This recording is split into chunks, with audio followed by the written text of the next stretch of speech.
Logos and names are very emotional, and they're hard, and that's the hardest thing in marketing. Football club is an important choice because that is the way internationally soccer teams are noted. They're football clubs. Here, fans 8515 wanted San Diego FC. So that's number one. And they represented the 18 communities of San Diego County in the ball in the center of the shield that talks about soccer, but also kind of interweaves that this community exists. So that's pretty cool, a little subtle, and not exciting, but very, very powerful story. And, to put it into context, Phil Knight, when he launched Nike, he didn't like the Nike name. He didn't like the swoosh. He called it a fat check mark. And today, we cannot disassociate the swoosh or the name with that brand, right?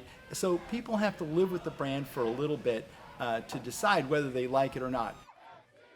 Well, the third quarter GDP for the U.S. was announced this week at 4.9%.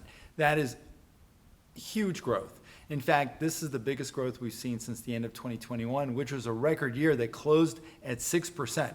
A developed economy doesn't grow that fast. Normally, if you look at the period from the financial crisis to about 2020, just before the pandemic, we were seeing 2 to 3% growth on a good year. And this, we've seen really robust growth all the way through since 2021. Consumer spending has been on a tear. This summer, the third quarter is July through the end of September, and this summer was the summer of experience. So people went to concerts, people went to European vacations, they bought tickets to the Taylor Swift Eras Tour. So consumers spent very heavily, and the reason they spent heavily is because household wealth has increased substantially since 2019. Today, over 16 million households have a net worth of over $1 million.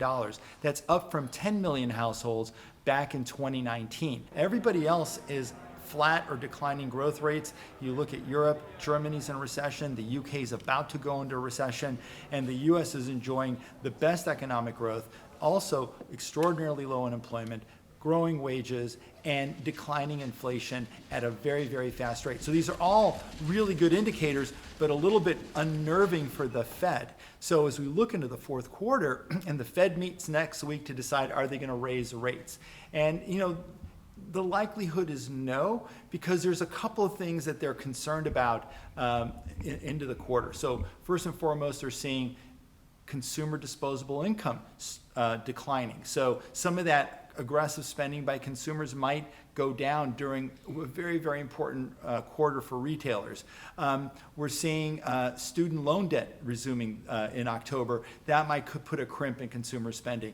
The interest rates that consumers have to pay on car loans and mortgages are very high, and there's a whole host of factors that might indicate consumers may need to pull back a little bit.